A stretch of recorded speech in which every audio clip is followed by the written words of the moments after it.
അധ്യാപകരെ, എൻ്റെ പ്രിയ സുഹൃത്തുക്കളെ, നമസ്കാരം. ഇന്ന് നവംബർ 1 കേരളപ്പിറവി ദിനം. കേരളം രൂപം കൊണ്ടിട്ട് ഇന്നേക്ക് 68 വർഷങ്ങൾ തികയുന്നു. ഇന്ത്യക്ക് സ്വാതന്ത്ര്യം ലഭിച്ച് വർഷങ്ങൾക്ക് ശേഷവും കേരളം ഒരു സംസ്ഥാനമായി കണക്കാക്കപ്പെട്ടിരുന്നില്ല. എന്നാൽ കൊച്ചി, തിരുവിതാംകൂർ, മലബാർ എന്നിവ കണക്കാക്കപ്പെട്ടു.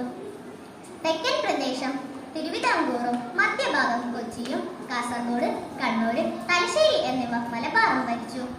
ഇന്ത്യക്ക് സ്വാതന്ത്ര്യം ലഭിച്ച് 9 വർഷങ്ങൾക്ക് ശേഷം കേരളം രൂപം കൊണ്ടത്. 1956 കേരള പുനഃസംഘടന നിയമപ്രകാരം 3 പ്രദേശങ്ങൾ ലയിപ്പിച്ച് ഒരു സംസ്ഥാനമാക്കി കേരളം.